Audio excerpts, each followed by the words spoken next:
I learned the basics of the game, the fundamentals, have handles dribbling, being able to, control a basketball in one area, not have to do the 2, 3, 4, 5. I learned how to shoot. I could shoot the basketball, and that's uncommon for New York City guards. We dribble. I know that. We're known for our flashy handles in New York City, but I learned how to shoot, and that's what separated me from my peers here in New York City. I could do a little bit of both, and I could fly a little bit too. I could dunk. Okay.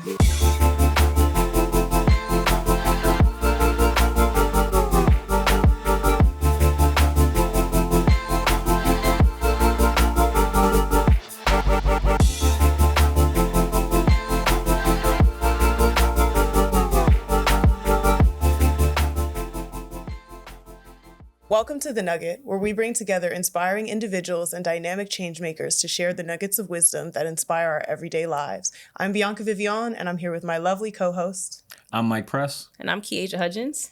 Today we are here with Mr. Smush Parker. Thank you so much for being here. Thank you for having me.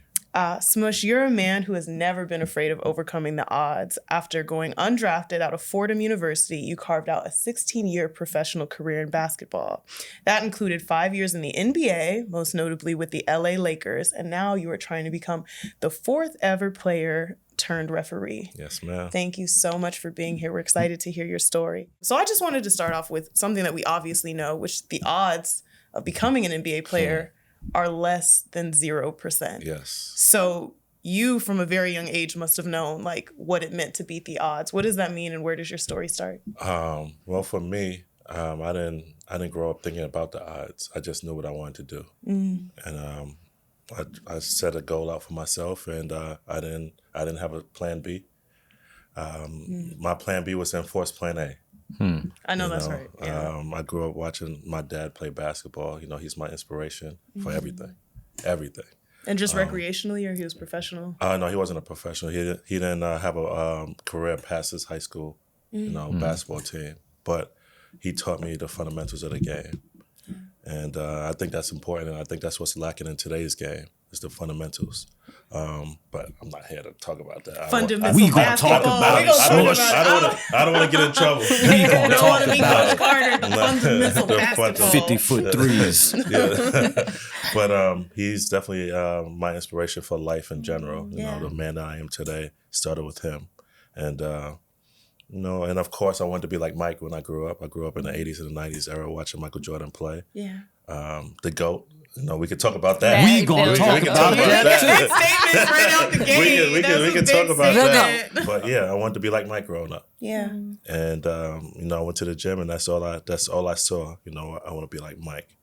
And I practiced and I played and I practiced and I played. And it wasn't until I got to about, let's just say, the college level that I was like, you know what, there might be some challenges. Yeah. There might be some challenges. But up until that point, it was just a game. It was just a sport. And I was going out there and I played and I could play it well. And I knew I was better than a lot of the kids I was playing against. What kind of challenges was that moment? You were like, other people are really good? No, just learning the different levels and hierarchy when it came to college programs. And you don't really get that in high school. In high school, you play for the basketball team. You go to a local high school in your region and you play for that team. But it wasn't until coaches was like, oh yeah, you need to go to North Carolina, you need to go to Duke, you need to go to UConn, to have the best chances of making the NBA. Then it became it's a business. A business. Yeah. And I didn't learn the business of basketball until I was 35 years old. I You were well in it. No, I was out. I was out of the game at 35 years old. Yeah. No, but I heard that term, the business of basketball, my entire basketball professional career. I just didn't understand it. No one took you to the side. And I would like to talk about that part. They don't teach us that basketball is a business. We grew up thinking that it's a sport. Well, y'all are the products to a certain extent. You think that's why? Because you're the products and not the owners? I mean, what is it? Why do you think that wasn't taught to you by coaches or agents or? I don't think the coaches really know at, certain levels that basketball is a business, or they probably do, but, the coaches at the high school level or even AAU program, they're actually trying to take from the game of basketball. They're trying to put on for themselves, and that they're not trying to share the knowledge to the kids. Are you enjoying the conversation? Please like and subscribe to our channel. Be sure to hit the bell for notifications and be the first to know when new episodes drop. Please comment below. What would you say your style of play was if you had to describe it? Style? Yeah. I mean, if I had to describe it, I'm from New York City. Are you all from New York City? From Syracuse. I'm from Atlanta, but I'm an uptown girl. I'm from Harlem. Yeah. Nah, you said Atlanta. I've been for 10 years of 26 years. That's like, I'm an uptown girl. Okay. But okay, Brooklyn. Brooklyn. Yeah. Brooklyn all day. Black people. Let's keep it civil. I'm five-borough thorough. High school in Queens, college in the Bronx, summer Okay, school in meet me Staten Island. outside and we'll discuss Brooklyn versus Harlem later. Back to your style of play. Yeah, back to basketball. My style of play. So I would say naturally I'm a flashy. I have a flair to my game because I'm from New York City. We just have a different kind of swag. Absolutely. But I learned the basics of the game, the fundamentals.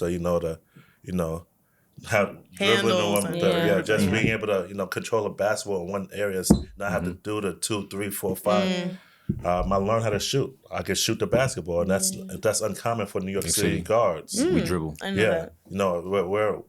We're known for our flashy handles in New York City, but I learned how to shoot, and that's what separated me from my peers here in New York City. I could do a little bit of both, and I could fly a little bit too. I could dunk. Okay. So Could you give like a small glimpse of like the other players that were playing at the same time when you were playing like high school? Okay. Like that class that was like coming out then. So there was I don't know if you know much about New York City basketball. I'm not saying you. I'm just saying The ladies. Go ahead. Break it down. Because you're from Atlanta. You're from Atlanta. We got Syracuse and Atlanta, and so you guys don't know.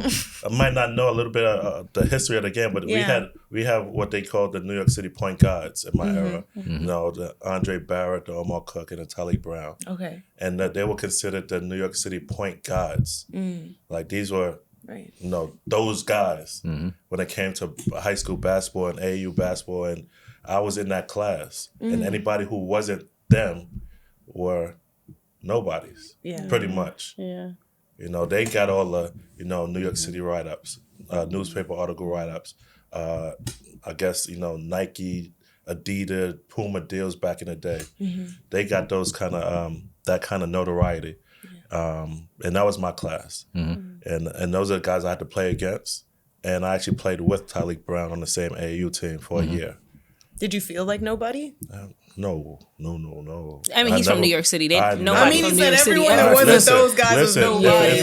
I know we're gonna get to it, but I didn't even feel like a nobody when I was up, playing with Kobe Bryant. Yeah. But I'm sure we'll get to that later. I'm sure we will. Yeah. No, I have a very alpha male kind of attitude. It gives that. And also I think that anybody who's lived in New York City or been in New York City, if you meet someone from New York City, everything they do, they are New York. Like true at heart. It's a confidence like that's unmatched. There's and some people look at it as arrogance. But to me, it's just like, and you can go borough to borough and describe them very differently, right? Definitely. Like, Harlem is super flashy and Brooklyn is this and that. But I just think that there's a certain level of confidence you carry in anything you do. When I was first introduced to New York City from Syracuse, I'm upstate. I'm like, oh, hi. I was like, New York City men just really excited me because I was like, they got a little swag. The way you walk, you talk. So I'm sure you carry that in everything you do.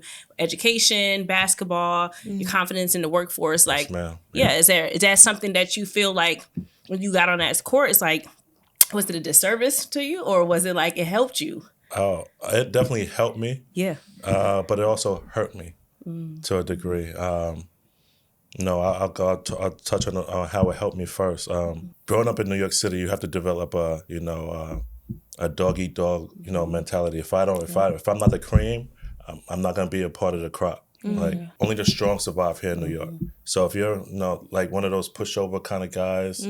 You're gonna fall by the wayside. You're gonna get run over in New York City. Even walking down the street, Absolutely. you got elbow people just to get to the stop sign, the stoplight.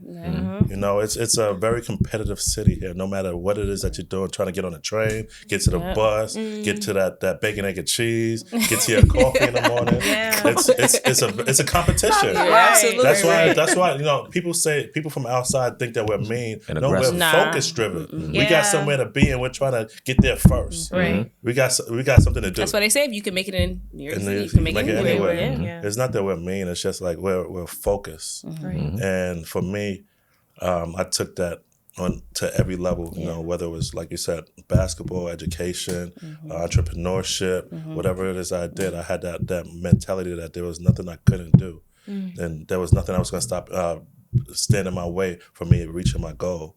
Now it hurt me when I got to, let's just say, the Lakers, and you know, I had that alpha male mentality. I'm not gonna bow down to nobody. And I met a bigger alpha who had a bigger platform, who had a bigger influence, who had more power, more authority. And I still had that Brooklyn. I'm backing down from nobody. Yeah. This is, you know, you're a man, I'm a man.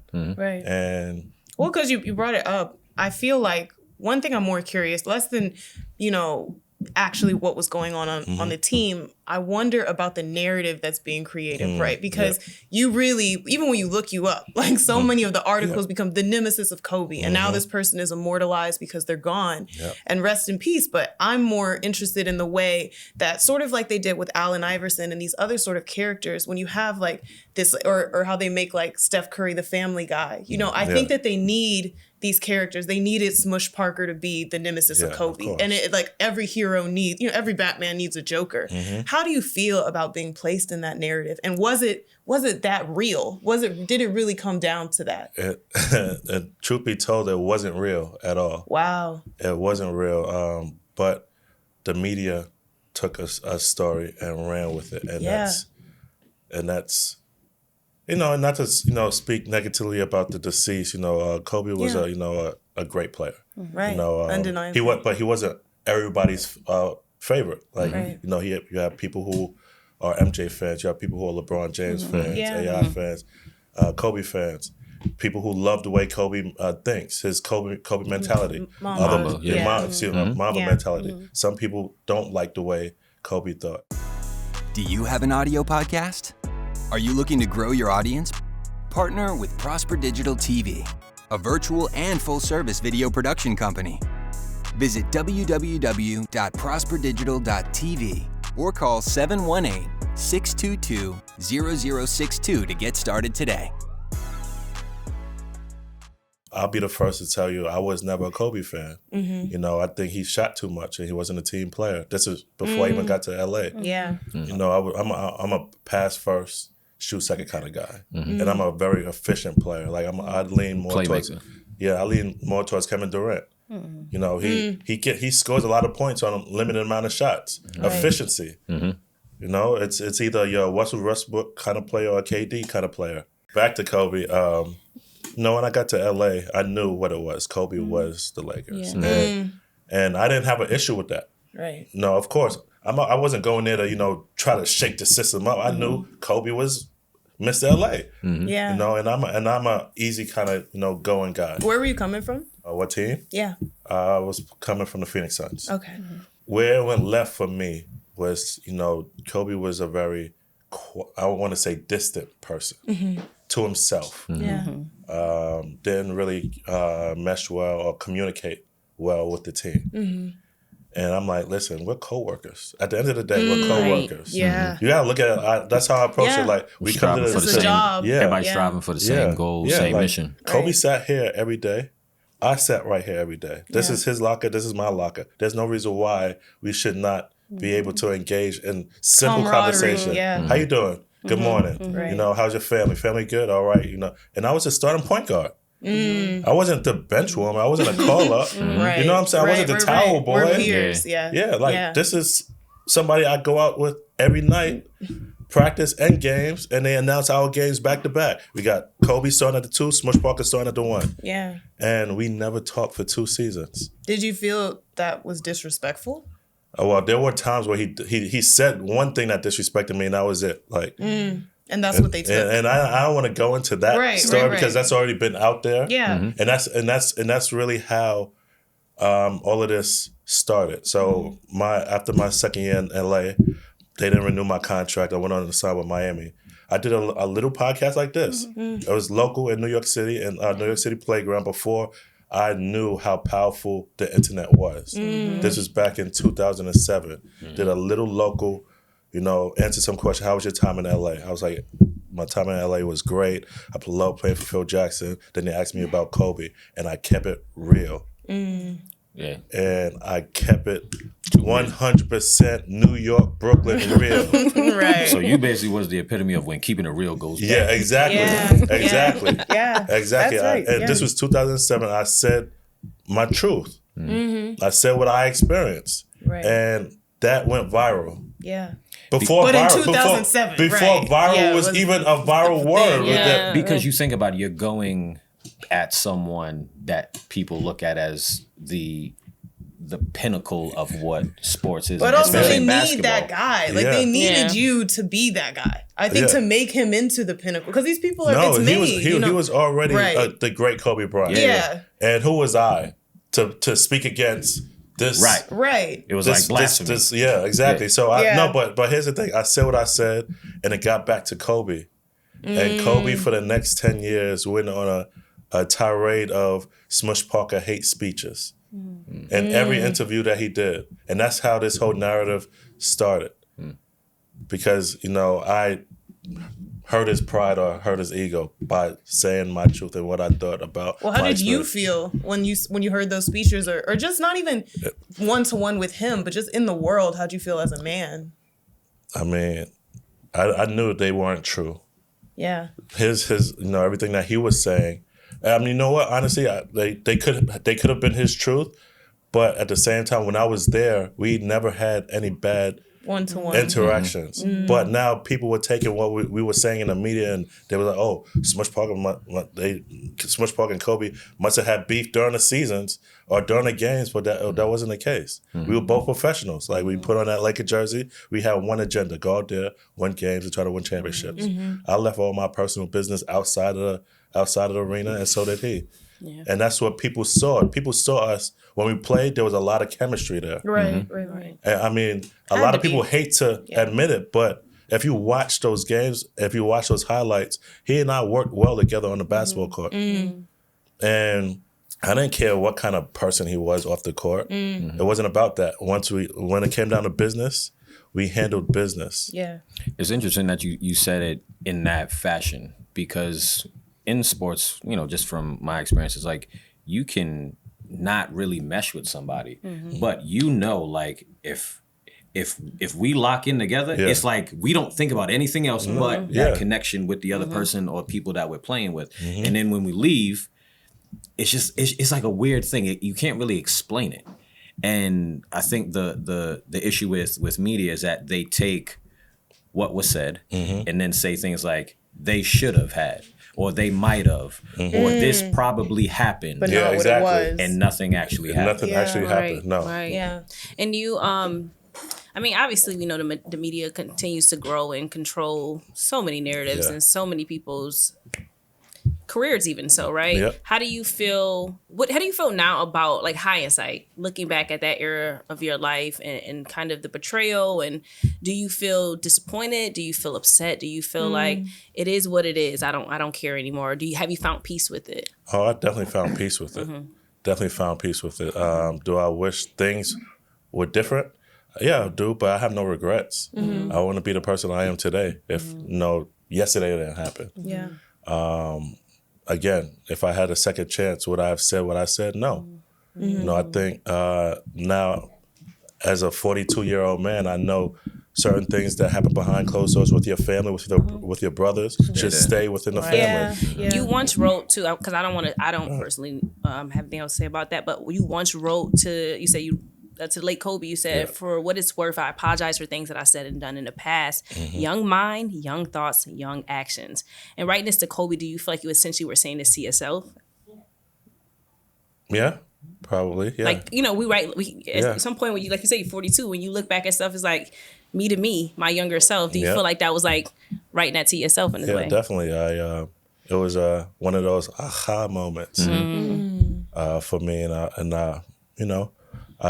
I hope that my words, that letter would reach Kobe, and it would like kind of soften the tension between us, and that one day we could possibly sit down face to face and have a conversation.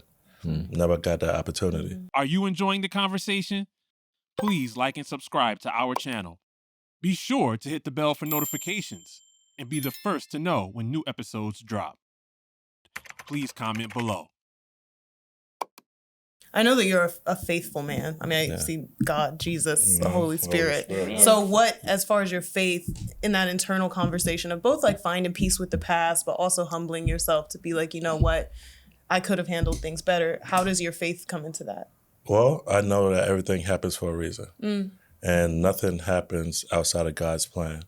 So right now I understand I had to go through that to experience that so that I can pass on my knowledge to the next generation. And this is where Smush Inspires comes in at. I have a nonprofit called Smush Inspires where, I speak to anybody, but right now it's geared towards inner city youth here in New York City who might not have the resources to make it to an NBA game or go to one of these high profile athletes basketball camp. I speak to them, and my message to them is my experience. What I've been through, my journey, how I was able to be successful, my mindset, and my mistakes. And I try to guide them and help them along the way. Listen, you don't want to make the same mistakes that I have. I'm a living testament of that. Matter of fact, you can Google me and find out all the mistakes that I made. Do you serve at your church too in Brooklyn? Yes, correct? I do. Right. So obviously, like she said, you're a man of faith. Do you feel like that played a role in your healing journey as a whole from your past and your adversities? Yeah. Hands down, yes. Hands down. So I gave my life to Christ in 2014. Honestly, the best decision I've ever made. And as my faith has grown, I've been a lot peaceful with things that have happened with me in the past, but also not knowing what's going to happen in the future. I have no worries. Because I know my faith is in the Lord Jesus Christ. I know He's got me no matter what happens, good, bad, or indifferent. I know that I'm in His hands, and I'm going to be all right. What was the place you were at right before you decided to give your life to Christ? Because my dad was a reverend for like 30 years, so I would see this.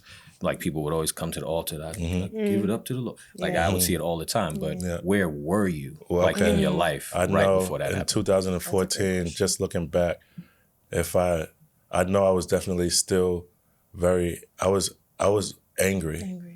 I was angry. I was definitely angry at Kobe. At Kobe because I felt like he, took millions out of my pocket. Because if you think about it, a lot of people.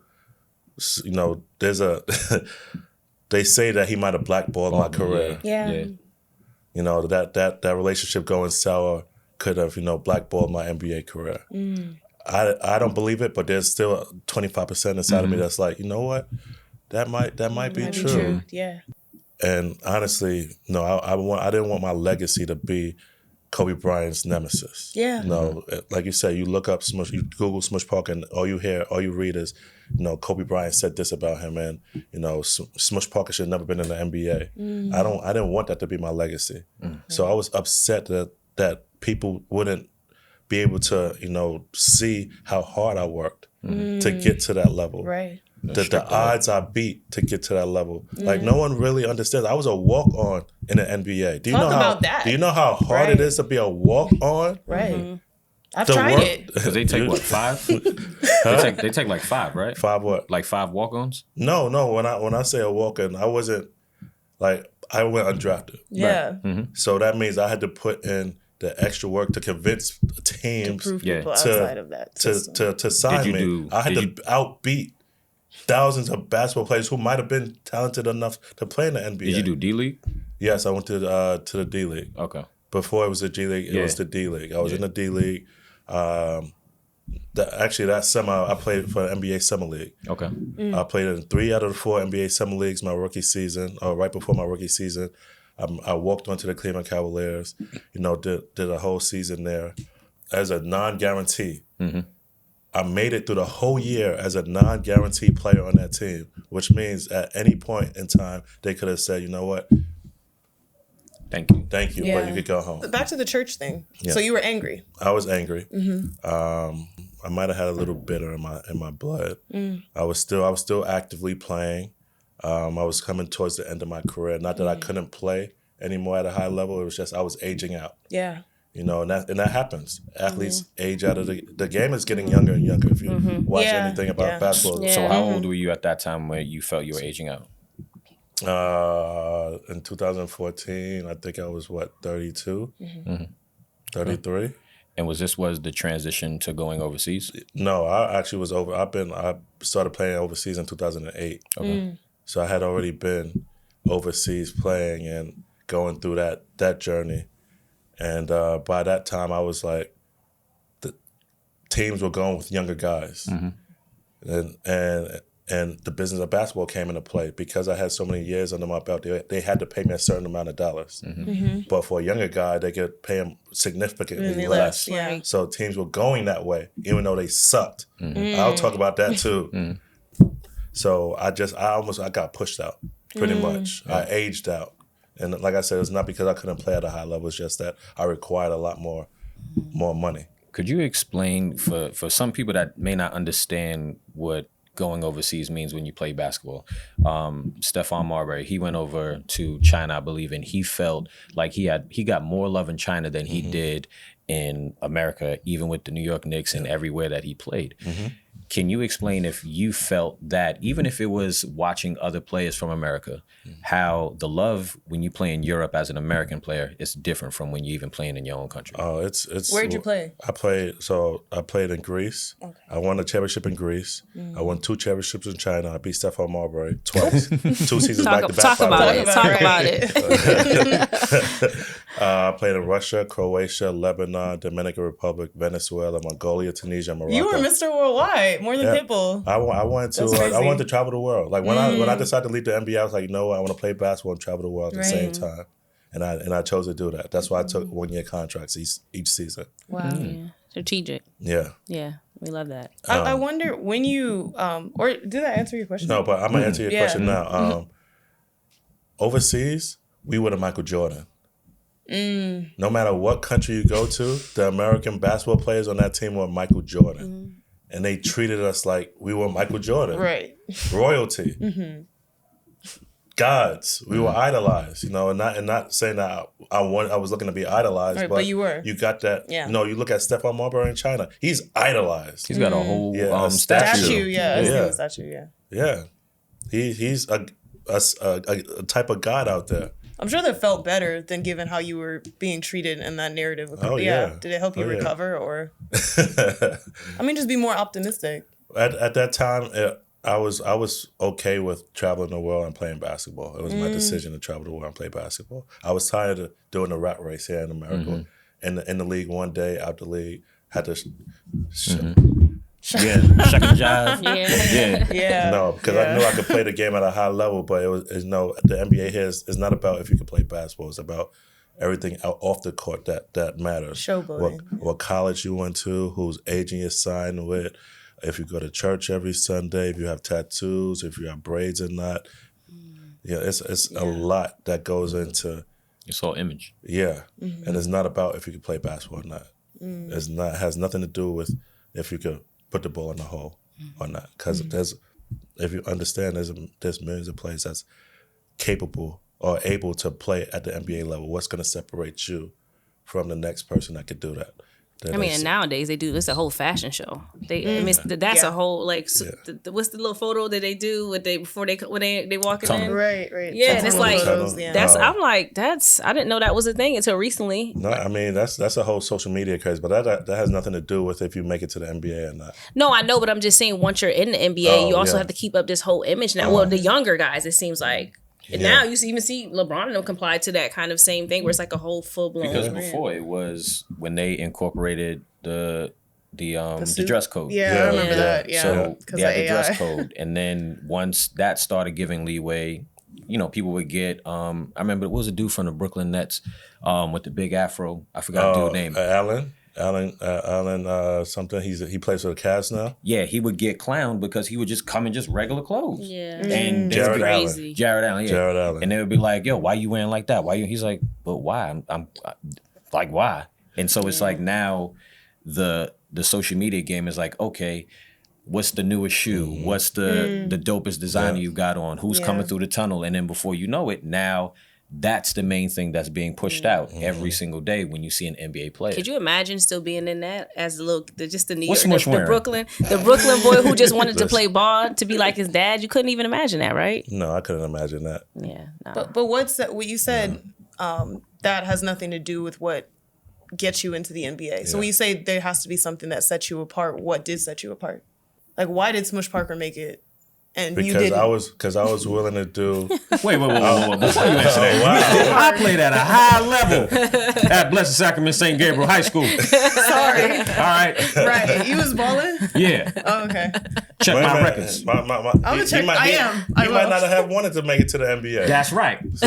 I wanted to run track. That's what I That's wanted. it. Oh, Yeah, let's talk about that, and you'd be pleasantly surprised. Okay. Yeah, you be our next guest on the Nugget. So what set me apart was I was willing to do everything that the next player wasn't. Like, so for me, I would show up to practice 2 hours early. I would stay 2 hours after practice. Right. No other player was willing to do that. I was willing to dive on the floor and be the first person in every drill that we did. Every sprint that we did, I wanted to be the first person, to complete it. Yeah. So it was my, you know what, I'm not gonna give them a reason to cut me attitude. That was my attitude. I'm not gonna give them a reason to. Right. Do you have an audio podcast? Are you looking to grow your audience? Partner with Prosper Digital TV, a virtual and full-service video production company. Visit www.prosperdigital.tv or call 718-622-0062 to get started today. What pivotal experience do you think led up to this point now where you're pivoting into a career of wanting to be in, like, as a referee? Because, you would be the fourth, right? Yes. So what has led up to that moment? So as my career was dwindling down, as I was being aged out of the game, I had to give, serious thought to as what is Smush Parker going to do with the next 40 years of his life? And I knew I wanted to be a part of the game somehow, some way. I know I didn't want to go into broadcasting. That wasn't my avenue. Coaching, I don't have the patience for coaching. Too many personalities, too many egos. At least that's you not me. know yourself. That's not me. Yeah. Training, I didn't really want to go into training because, again, you're still dealing with personalities and I'm an introvert. I'm a loner. I like to stay to myself. What's your sign? I'm not getting into that. We're not about to do that.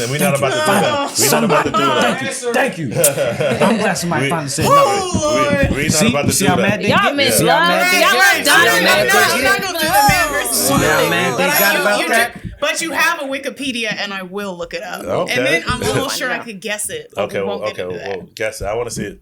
I'm not. What do you think? I don't want nobody writing me any letters. It's giving Gemini. It's giving Capricorn. Oh. Well, I'm born again. Come on. Born again. Look at his sweatshirt. Born again between the month of. No. I'm born again. What's his sweatshirt say? God. So let's get back to you with Spoken like a Gemini. going into being a referee in the next 40 years. Yeah. Sorry, I digress. You're just a big distraction. You throwing shots at my man, me, everything. I'm focused now.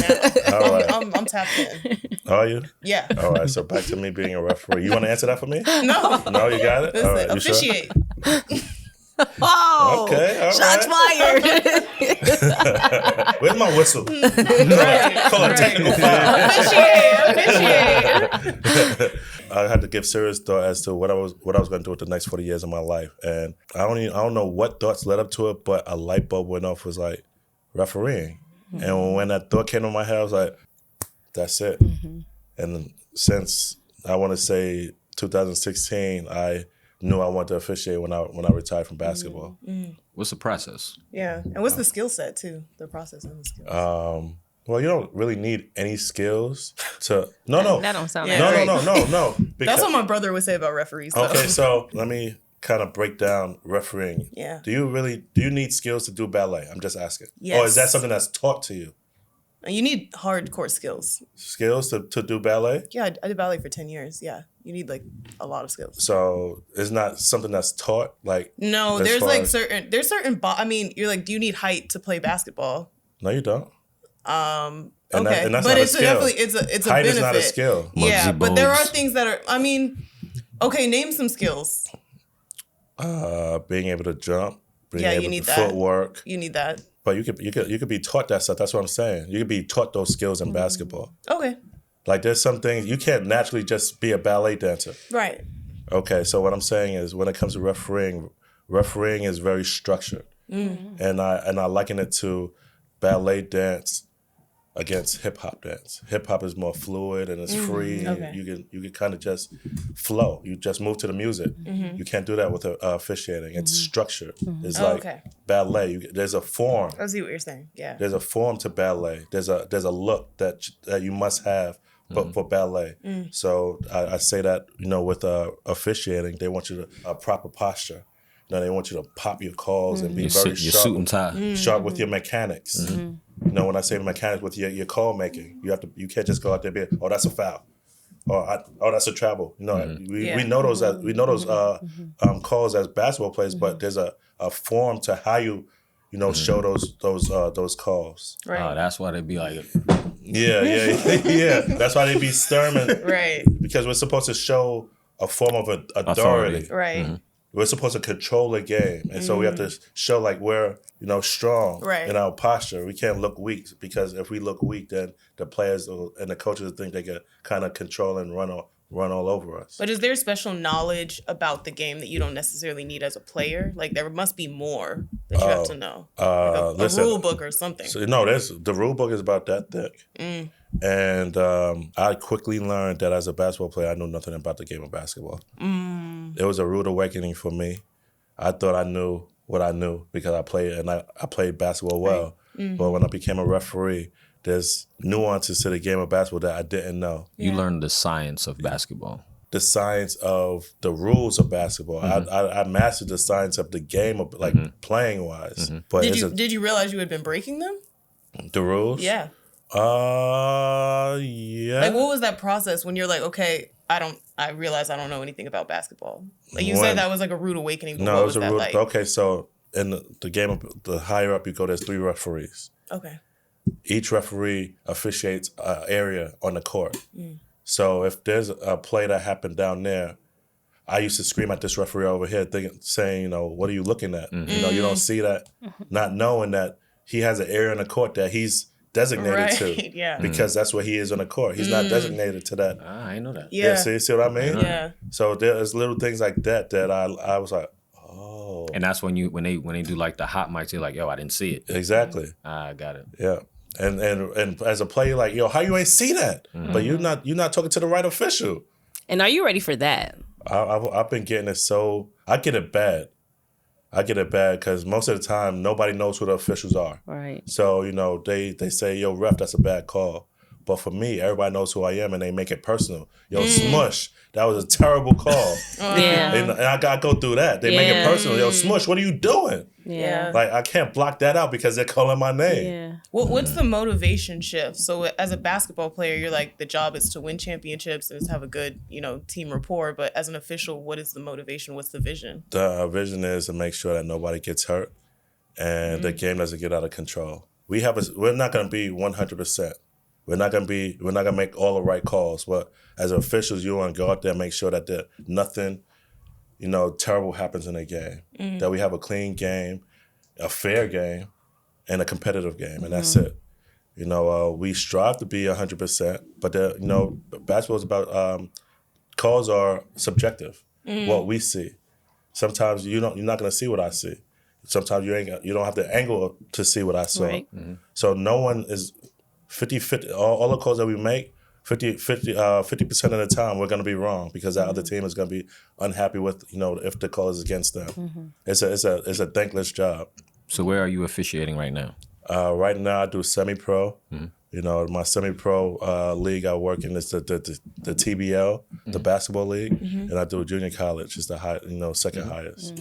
But right now I still do, varsity games, junior varsity games, junior college, and semi-pro games. I want to go a little bit more into the personal aspect of, you kept saying when your career was dwindling, when you knew that it was dying. Is that a kind of like the emotional process of grieving? Like, basketball had been a part of your life pretty much your whole life. Even your relationship with your dad is like strengthened by basketball. So did it feel in that moment where you're like, this thing feels like it's slipping away? What's that like, and how do you handle it? It was tough for me because mentally I knew I was still able to play at a very high level of basketball. So your body hadn't failed you? No, my body had not failed me. My mind didn't fail me. It was just that because I was 35 years old and this guy was 22 right out of college, he was getting the jobs before me. Yeah. So for me, I went through a phase of denial and a phase of, I don't like to throw this word out there, but a little depressed. Depression. Yeah, that's real. Depression. Because I know in my heart that I could play. And that you were a basketball player. That's like an identity. Yeah. I've been playing this game in my entire life, and, just seeing, players being picked before me. And it wasn't something that I wasn't, accustomed to, because I saw players in the 2002 draft when I didn't get drafted that I knew I was better than get picked before me. Right. So I had been accustomed to it, but it still didn't feel good. We see that a lot these days in these stories, and I think there's not a system put in place to help athletes transition out of playing to retirement or anything like that. A lot of times they take it pretty hard.